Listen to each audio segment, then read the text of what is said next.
Good morning everyone, I'm Jag Panesar and my talk today is on Order from Chaos, Digital Marketing Clarified. So I set up in business about 15 years ago and today's theme is life chances, but I'm going to specifically be talking about life chances in business.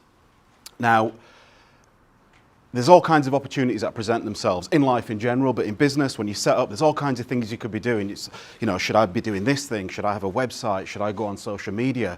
And when, the saying goes, when one door closes, another one opens, and you just don't know what direction to go in. And I found that in the last 15 years, there's been all kinds of challenges and all kinds of issues that I've experienced. But it took a while for me to actually understand, when we're thinking about life chances, what is my why? What is my purpose? Why do I do what I do? Yes, of course, we're in business. We have to earn money. That's a given. But there has to be a purpose behind what you're doing. My purpose is to make my mark on the world. I firmly believe I work with businesses. I help them achieve return on investment. I help them make profit. And off the back of that, if they can employ people, they can then, these people that they're employing can then afford to pay their mortgages and their rent and feed their kids and all those kinds of things. They're creating life chances by doing that, and I'm able to support that. That is my purpose.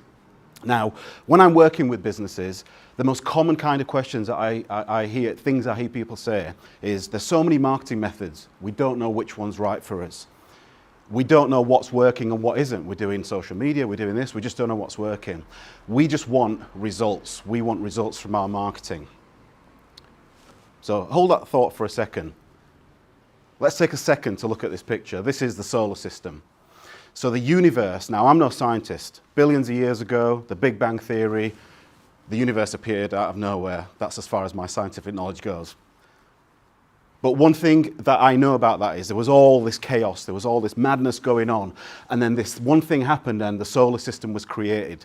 This calculated thing where the sun is in one place, and then we've got Mars and Earth and all these other planets, and the Earth rotates the sun every 365 days, and the Earth rotates every 24 hours. It's a very calculated thing. We know what happens, and off the back of that, we can predict things that are going to happen off the back of it.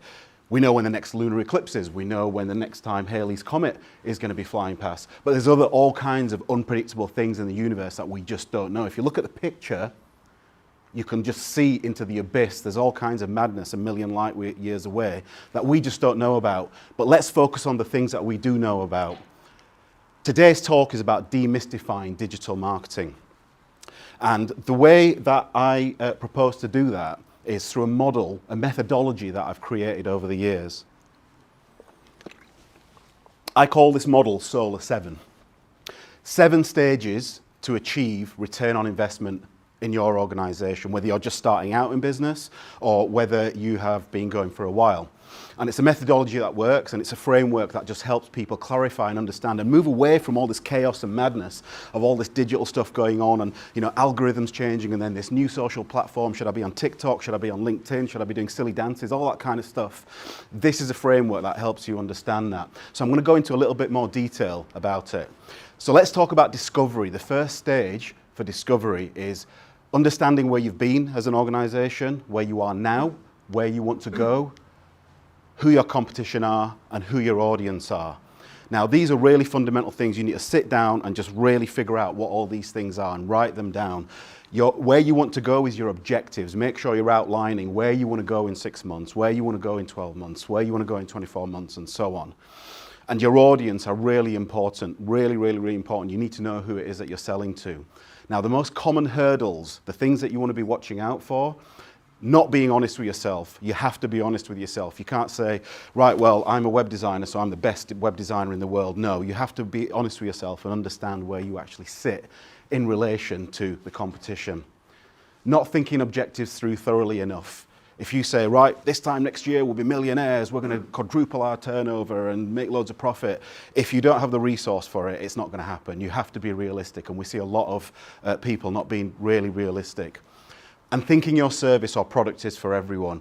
You can't be all things to everyone. You have to, yes, if you're a plumber, you can fix, you can do plumbing anywhere, but are you aiming for residential or are you aiming for commercial? And if it's commercial, are you aiming for a specific sector? You need to know who your message is defined for. So that's the discovery stage.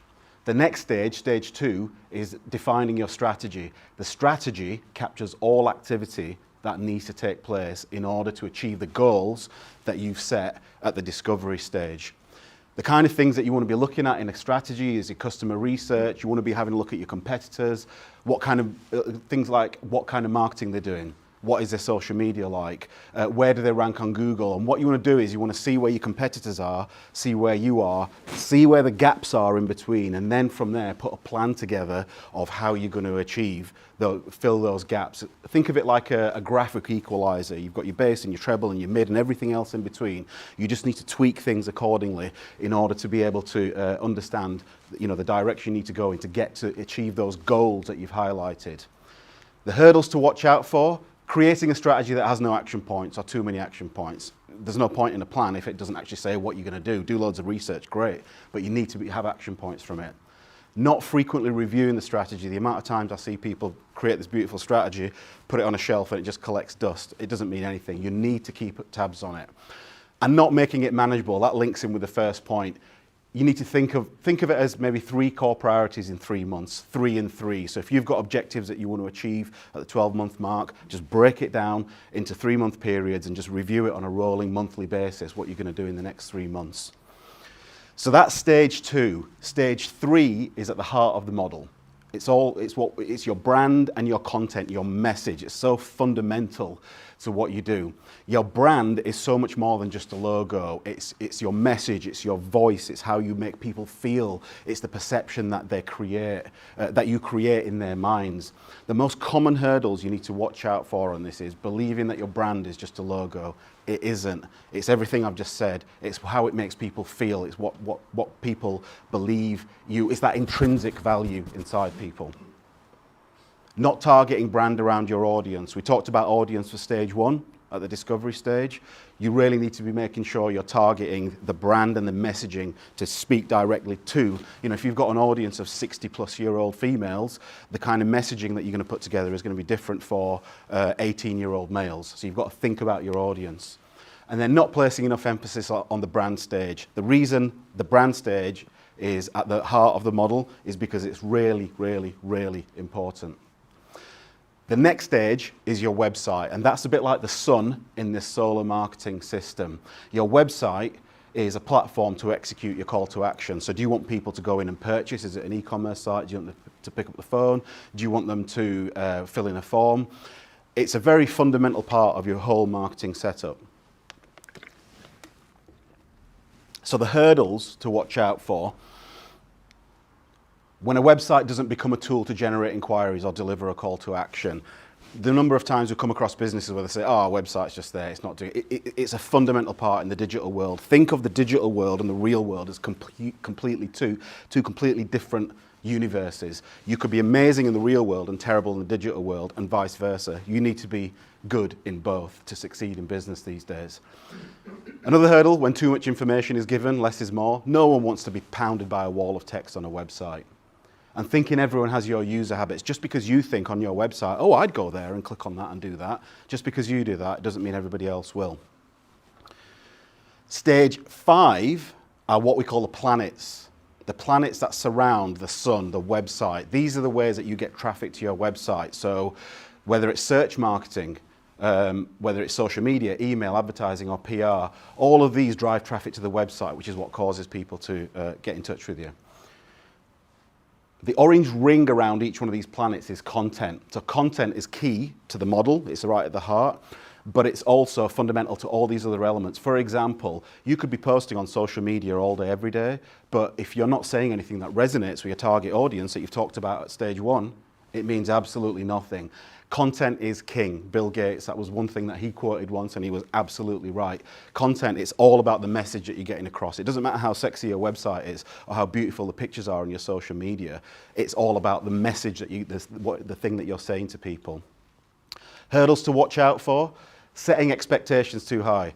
I want to be at the top of Google by this time in 6 months' time. The reality is that isn't going to happen if you're competing in a really aggressive market. If you're in car insurance or recruitment, everybody wants to be on the first page of Google, but there's only 10 spots for that kind of thing. Focusing too heavily on vanity figures, impressions, reach, followers that are not your target audience. You know, all right, it's great to get loads of likes and loads of followers on Facebook or LinkedIn, but it's all about building the brand and getting the inquiry. And thinking that being at the top of Google is enough. Yes, you might rank on the top of Google, but if people are coming to a terrible website that doesn't have a defined message for your audience and the brand isn't right, they're going to drop off and disappear and go elsewhere. It's so easy just to click on the back button these days and go somewhere else. And not using enough channels to complement each other. You need to be doing more than just social media. You need to be doing more than just PR. You need to be doing more than just one thing. You need to be present in a number of places to build that trust. So stage 6 is, once you're undertaking all this activity, it's reviewing and measuring the activity that is working for you. So you need to know, okay, right, we're getting website analytics. We need to know how many visitors you're getting. You need to know where they're coming from. You need to know if the social media you're doing is working. You need to measure how well your PR is or your search engine optimization. You need to be measuring. There's a chap called Philip Kotler. He once said, if you can measure it, you can manage it.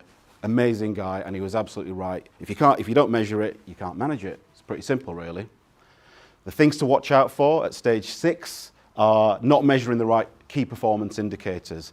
If you're measuring the wrong stuff, it doesn't really matter. Obviously, profit is an important key performance indicator, but before that, obviously comes, you need to think about how many inquiries you're getting, how well you're converting, and all of these kind of things are the things that you need to measure. Inconsistent measurement. You might look at it today, if you look at it in a week's time, and then only look at it again in 4 months' time, and then look at it in another month after that. You need to be looking at it regularly, however frequently that is. And of course, not measuring at all. The number of times I hear people saying, oh, our marketing's working, but we don't know which channel is. They could be throwing all kinds of money away in all kinds of different directions. And then finally, stage 7 is return on investment. And if you follow this methodology in a step-by-step process, that is ultimately what's going to get you to return on investment. And that's ultimately what this model is all about. By being able to create return on investment, you're able to help your business grow, employ people, and create life chances. So that, folks, is a methodology that we've created, and I encourage people to follow it. It's not reinventing the wheel.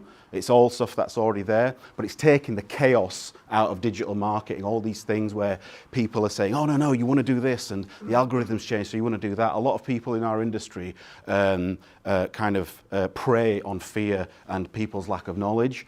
And I think as a business owner, it's your responsibility to understand the framework of how to move forward in order to be able to, well, make the best of the resources that you have available, which are obviously quite scarce.